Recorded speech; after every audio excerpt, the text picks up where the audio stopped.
Does he know?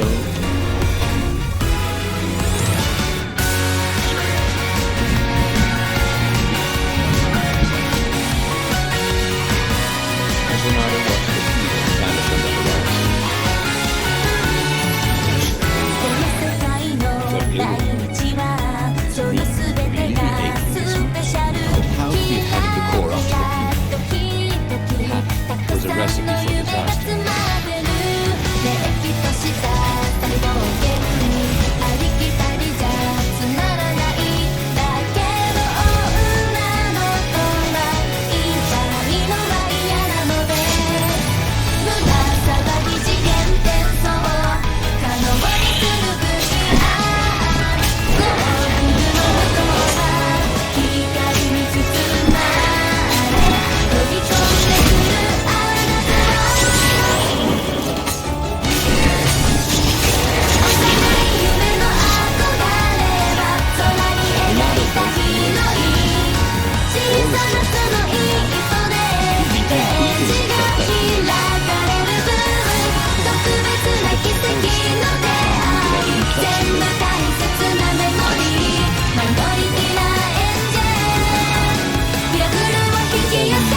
Something with power.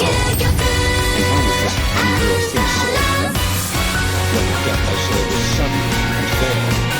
This was just splendid. Peaceful, like old age.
Sure, he believed her. The beetle was talking so fast. What seemed to make sense. The secrets of her base. Yes, they had engineers there.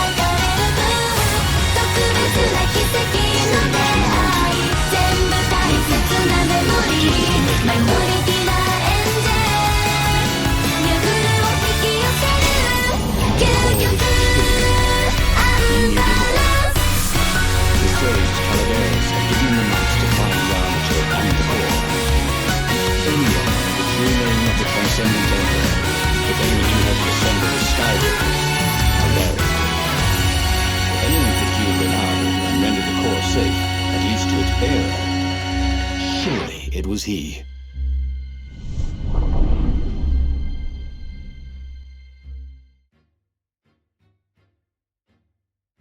The base of the mountain was the only safe place for a landing.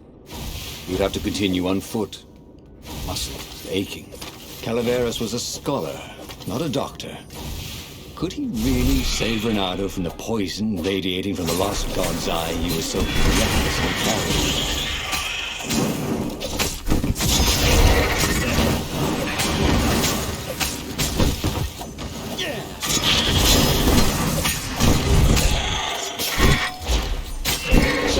To gravity for me. Oh, this was not a fun way to die, even if he survived. No one would write ballads about the fox whose knees ached forever, would they? Not unless he paid for it. He hated paying for publicity.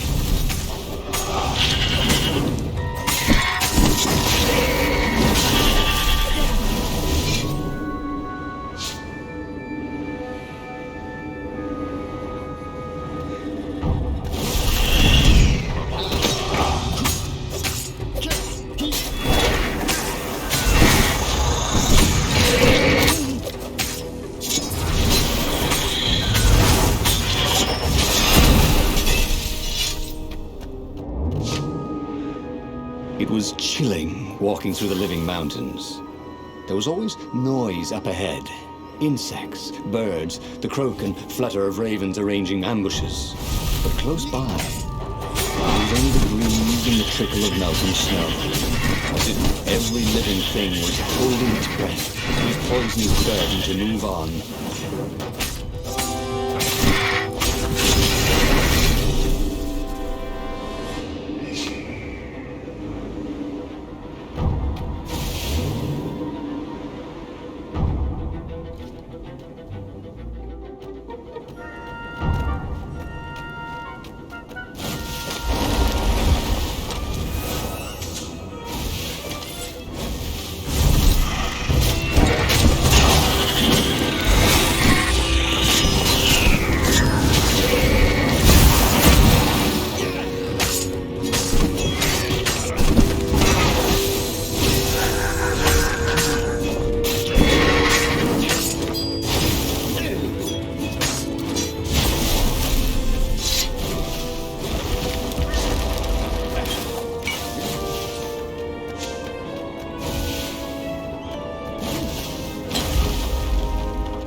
Running out for the rebellion. They might already be fighting the Imperial fleet. Everything hinged on Calaveras' ability to turn an exiled god's eye into something deadly.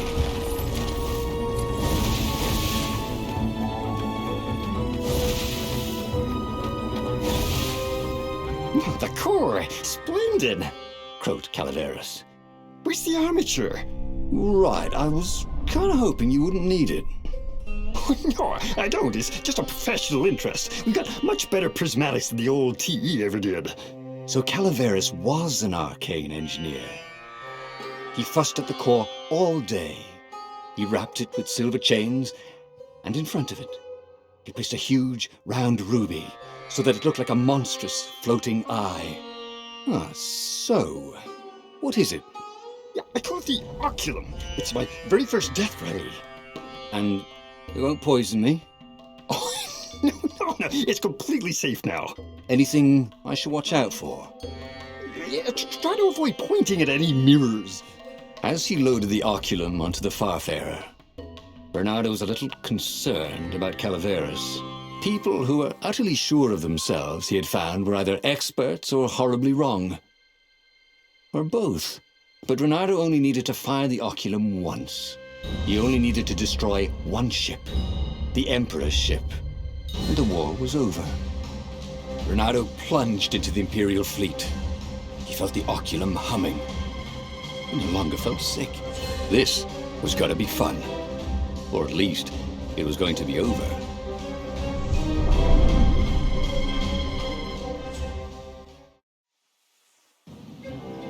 Bernardo resisted the temptation to fire the oculum until the time came. He could sense its arcane energies yearning to escape the sage's wrappings. But it wasn't eating him alive. So that was a plus. He felt good about himself. He'd saved a friend, he'd helped the rebels, he'd relied on himself, but he'd listened to others. He felt like the right sort of hero. Wise, yet decisive. Calaveras had been so sure it would work. Maybe he could fire it just a few times. No harm in that, right? But only when he absolutely needed to.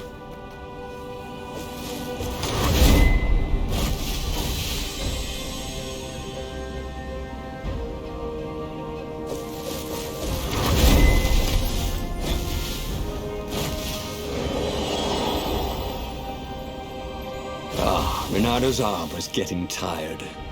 The core was no longer eating at him, but he still felt weak. His stamina was shot. But he had the oculum. When the ravens swarmed him, he was sometimes quiet as death. He seemed to be warming up too, firing more and more often. Maybe he should let it cool off. He decided to stop using it entirely.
Odd.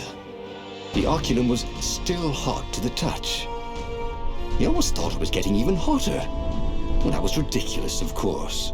Anyway, he'd only to fire it one more time, and then he could chuck the whole contraption into the abyss, and the Emperor's ship was now in range. Reynardo squinted. He could make out the line of ravens protecting the ship. Zenobia in front, conjuring. And on the deck, yes, that was His Imperial Majesty, pacing in his golden armor. Reynardo lined up his shot and fired. Caught in the beam, the ship burst into flames. The ravens and Zenobia exploded.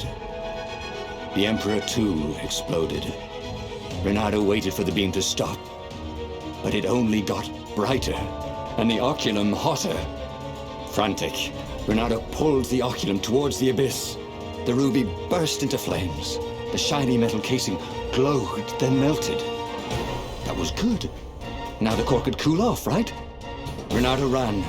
The blast incinerated him instantly, along with both fleets. The shockwave could be felt across all Erda. That winter, with neither Empire nor rebels to rule them, the islands slid into banditry.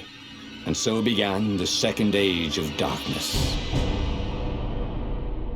Oh, again?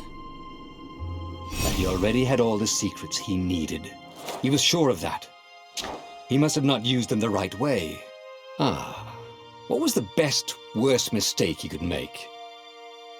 Probably trusting that traitor Lapino.